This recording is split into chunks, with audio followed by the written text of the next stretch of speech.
Welcome, friends of the Greasy Shop Rag. Today we're going to take a look at a Husqvarna 223R brush cutter. Customer complaint is that it doesn't really run. If it does run, it doesn't run very well. Smells like he's got bad fuel in there, doesn't it? I can smell it from here. So let's dump it out and take a closer look at that fuel. Not much in there. I don't even want to get close to it. The color doesn't look that bad, but a lot of times what happens is people leave fuel in a piece of equipment and it's old fuel, and then they pour fresh fuel over the top, and when they bring it in they say it's got fresh fuel in it. Well, not only does this not have fresh fuel in it, it appears it does not have a fuel filter. I'm digging around there trying to find the fuel line and the filter. There's no filter in there. And I edited it out of here, but I even put the scope inside the tank to take a look, and there's nothing in there. So anytime that I have a situation where there's no fuel filter or the filter fell off the line, I'm going to be looking inside the carburetor. We don't know how long it's run that way, if at all. And if it did run that way, there's a good chance that a lot of schmutz got in the carburetor. Even if schmutz didn't get in the carburetor, there's no weight on the end of the fuel line to hold it down into the bottom of the tank. So it might not even be sucking fuel when you need it to. There's 3 screws that hold this top engine cover on here, and removing it makes any repair you have to do to one of these so much easier. We have much easier access to the spark plug now, and my normal routine is to look in the cylinder early on in the repair and just confirm that we don't have a scored cylinder.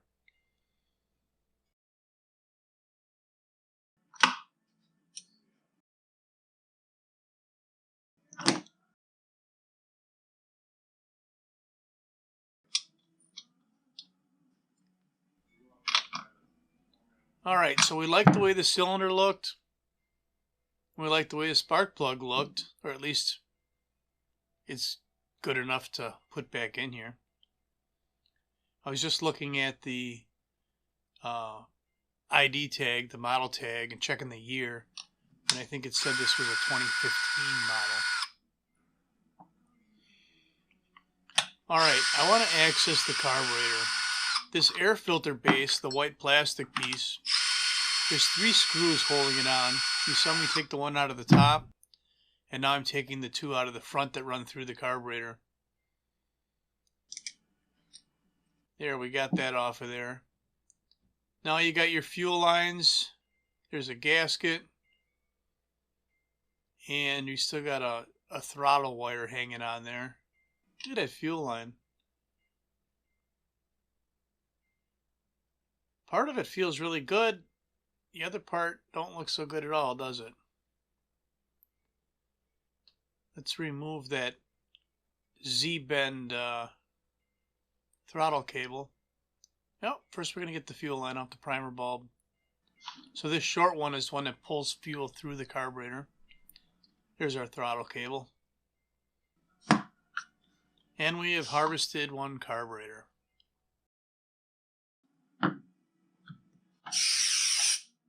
Alright, let's get the carb stand out and open this thing up and see what there is to see. On this side, we have the fuel pump. We also have the micro screen right here. And in this case, despite the fuel filter being off of it, the micro screen looked pretty good.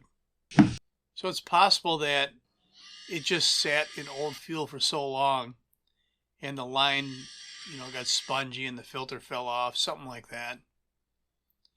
Let's look at the metering diaphragm.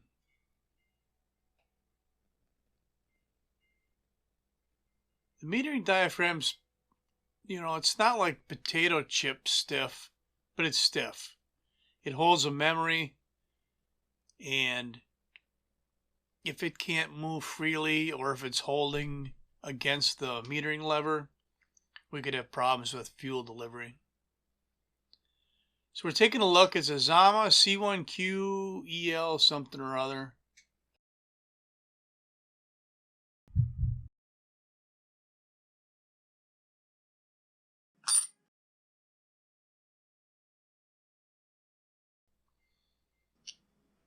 All right, so we do have a carb kit, and this is just the gasket kit.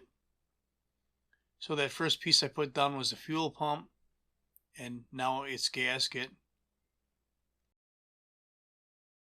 Get it lined up just right there, buddy. So there is an easier way to do this, actually. You could put the two pieces on the cover, because there's usually locating pins on the cover. I rarely do it that way, though. I don't know why. I just like stacking the stuff up here. So there's a single screw that holds this cover in place. We'll get that cranked down. And I would love to give you the name or a link to this screwdriver, because a lot of people have asked for it. I can't find it anymore. I want to buy another one for backup, but I just can't find one. Alright, I just checked the metering lever height. I'm happy with it. That metering lever is flush with the top sides of the carburetor. I just put that gasket on there wrong, but we'll catch that here. We better. There we go.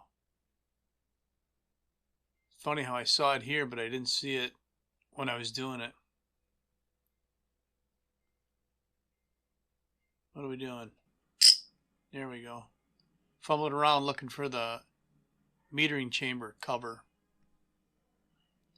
Two screws hold this in place. We'll get that tightened down. And that's it. I mean, I'm not going to pull the jets out and blow them clean. I don't even think it's necessary. It's not like the fuel in there was getting gummy or anything. It just had been there long enough to affect the plastic and rubber parts. You know, the fuel lines and the metering diaphragm and such.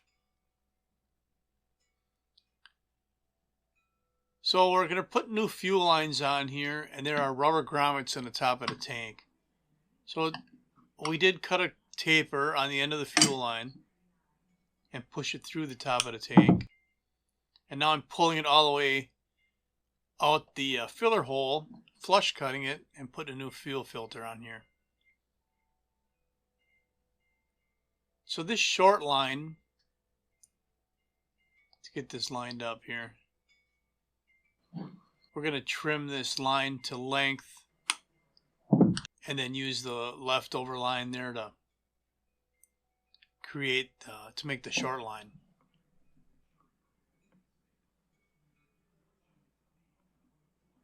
Yeah, I'm still kind of looking at it, and if you see, I pushed on a primer and it just doesn't want to stay on there very good. So we're going to remove it and put a new line on it.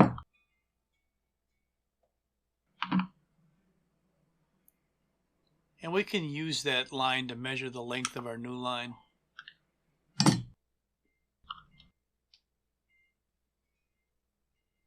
Once we have it pushed in place, like that, oh, that goes on there real nice. Then we can kind of get things lined up here a little bit.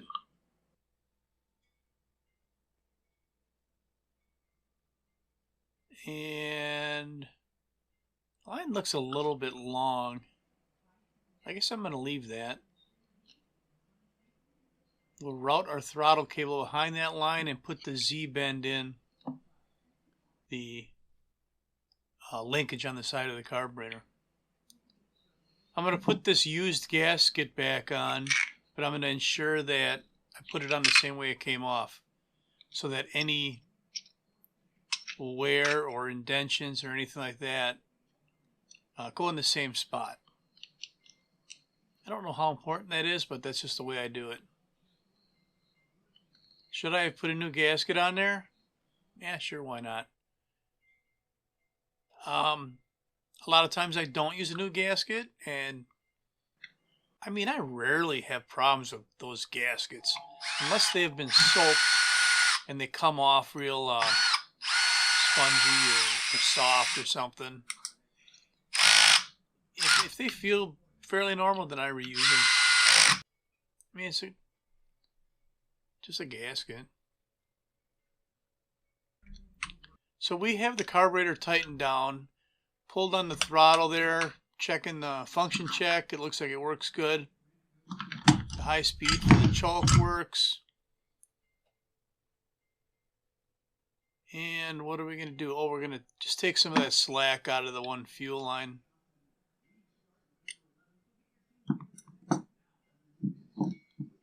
That looks better. All right, what do we got now? We're going to put the engine cover back on. Sometimes this just drops in place. Other times, not so much. There's kind of an insulation wall between the carburetor and the cylinder. And sometimes, like this muffler shield, it matters how that thing lines up with that engine cover. Sometimes you can be off just by a little bit and it won't go back together.